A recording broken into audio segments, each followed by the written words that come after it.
Hi, I'm Pony Nymph. Welcome to part 6 of Cicelyclan from the Warrior Cats Clan Generator Challenge.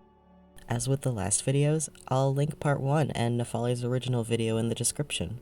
This is the last video on Cicelyclan for a bit. Don't worry, they're not going anywhere. I just want to cement the family trees so I can make more cats from the past and the future. To get some accurate cats, I have to go through and figure out each cat's genes. I'm immensely grateful for Sparrow Garden's website for this. I'll absolutely link it below, and while it may look daunting, it's absolutely what I've been looking for quite a while. I've been trying to compile research on cat genetics, and even though I love biology, it's complex and hard to follow sometimes.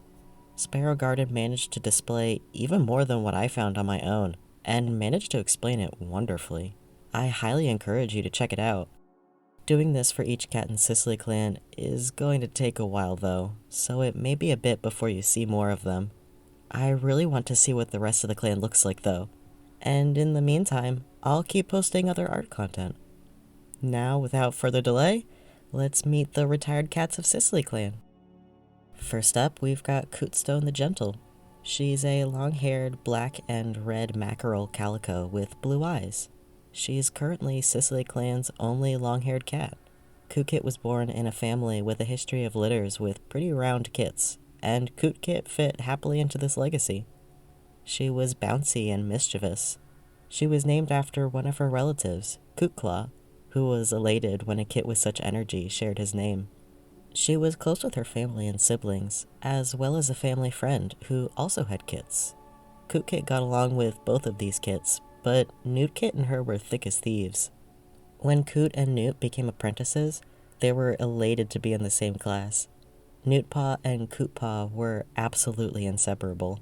They both went through a lot of changes during these moons. Cootpaw's growth spurts made her silhouette fluctuate. She would go in phases of being thinner and fatter, eventually settling on the larger side. Newtpaw is trans, and went through a lot of gender dysphoria as they hit puberty. Through all this, though, they stuck together, riding out life with each other. When they became warriors, they continued to stay by each other's side. They eventually tried out being mates. They had 2 litters, having a total of 4 kittens. Their relationship felt strained during this. Cootstone didn't know what was wrong, but it just felt off. She was no longer just lounging next to Newt like they always had, and her best friend had become a source of stress.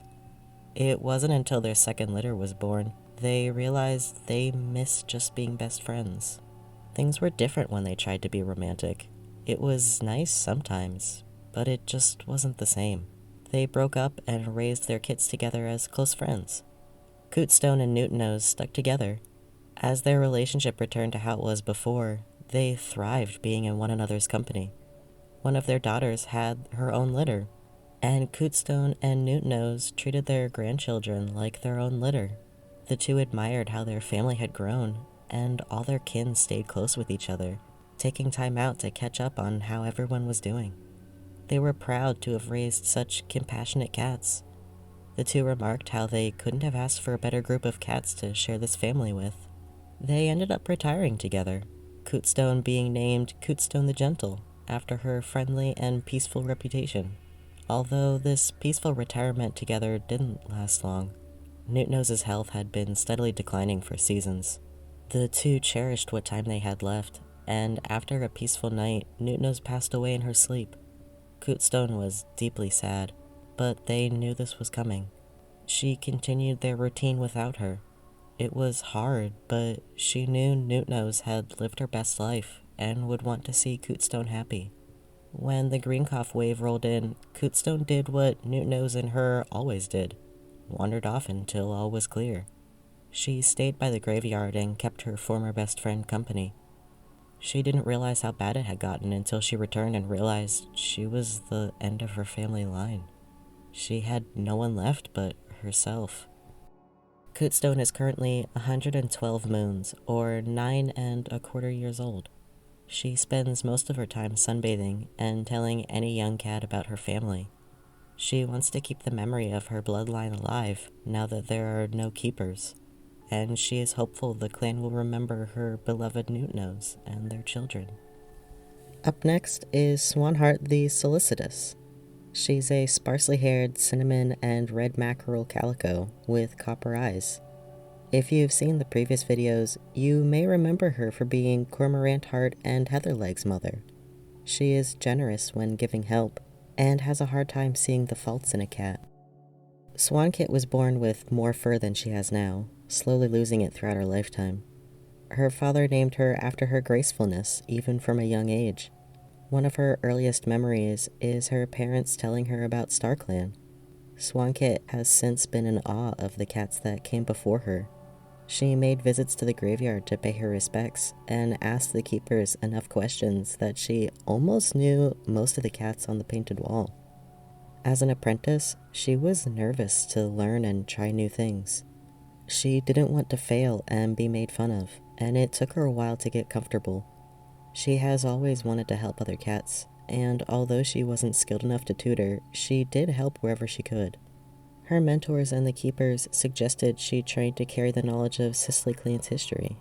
Swampaw was honored, but ended up declining the offer.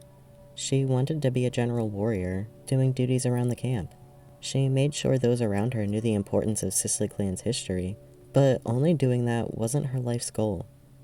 In her naming ceremony, she received the name Swanheart after her reputation for helping others before herself. Cats she wasn't even close with knew of her compassion, and the clan truly admired her. A lot of cats were still confused about her being a general warrior, and several assumed she would change her mind and eventually be named a keeper, but it never happened. Swanheart was proud of what she was doing. As a warrior, she stayed with those in the healer's den, cared for the retired, and would kit sit when a queen needed a break. She was a lot of cats' shoulder to lean on. During all of this, she started to fall in love. There was a cat on the hunting patrols that she had befriended, and they slowly started to fall for each other. The two made a really good team, and after a while of being mates, they had their first litter. It went smoothly, the kits growing up to be strong, smart apprentices, and quickly becoming warriors. Soon after their naming ceremony, Swanheart had her second litter. This one did not go quite as smoothly. The first kit in the litter passed away, leaving only Cormorant and Heatherkit. The whole family did their best to keep the kits happy and healthy, Swanheart barely letting them out of the healer's den. Her mate was much the same, worried sick the kits would fall ill again at any moment. Heather and Cormorant's siblings would hang out with them for hours to keep them company and tell them stories. When the two finally became apprentices, the whole family was relieved. Well, almost everyone. Swanheart's mate passed away from green cough before the recent leaf bear wave. He was hit hard by it, and they weren't able to recover. Swanheart made sure they had a peaceful funeral, and continued to visit his grave frequently. She watched over her litters in his absence, and ensured their kits were well. When it was time for her to retire, Swanheart was entitled Swanheart the Solicitous, a permanent testament for the concern she had shown for those around her.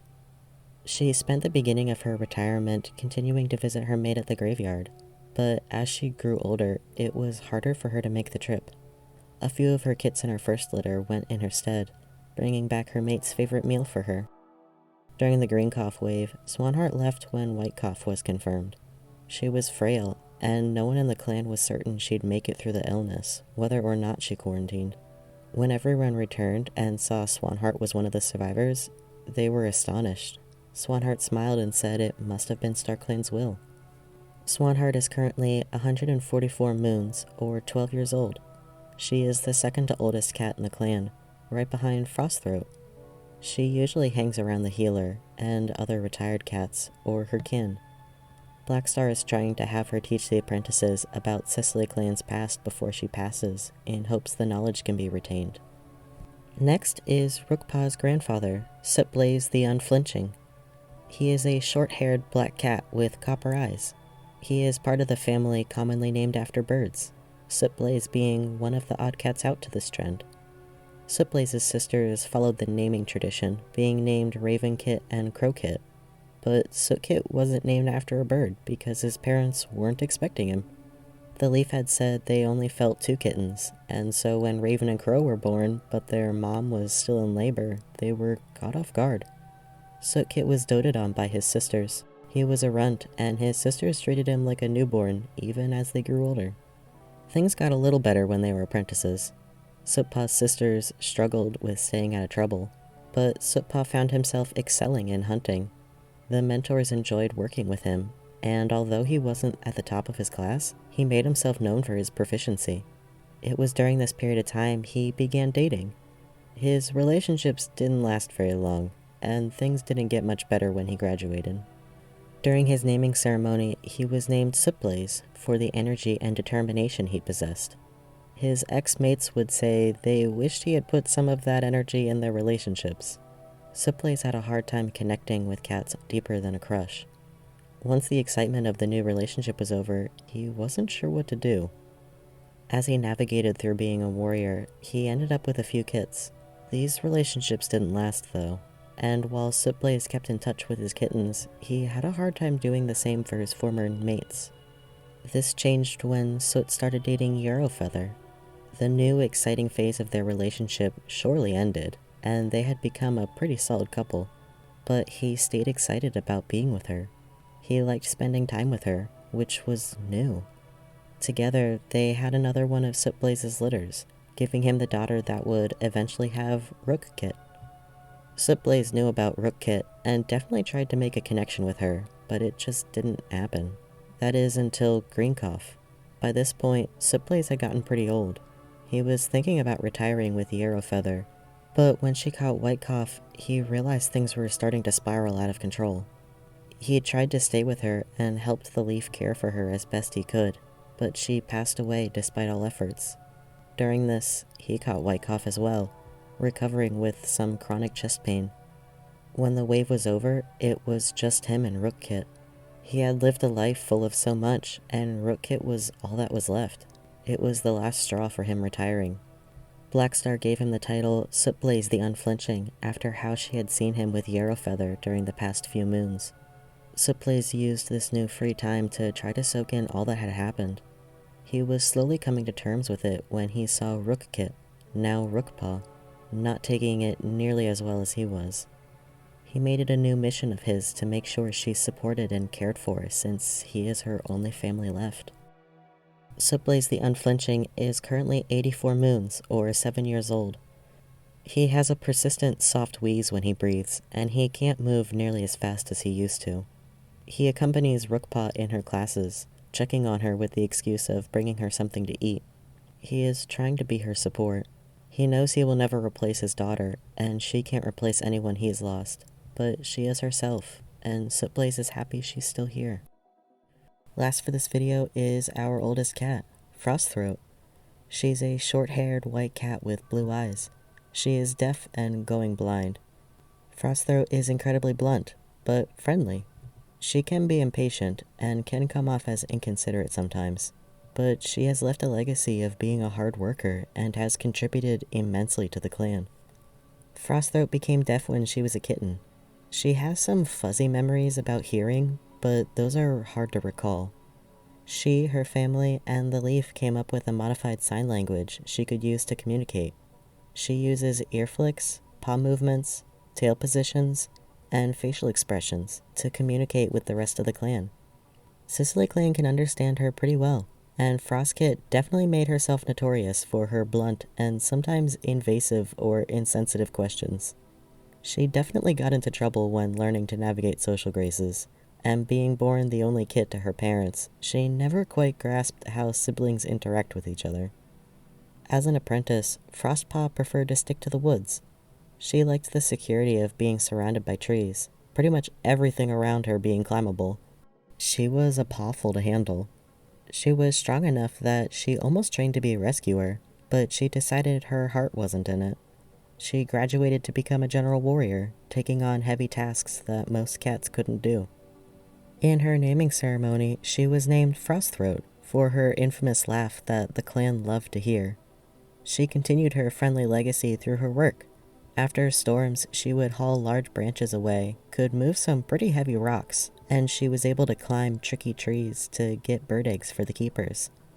Frostthroat never got a mate. She told the other cats she didn't have the patience for it. She stuck to her warrior duties, hung out with friends and family, and lived an exciting life.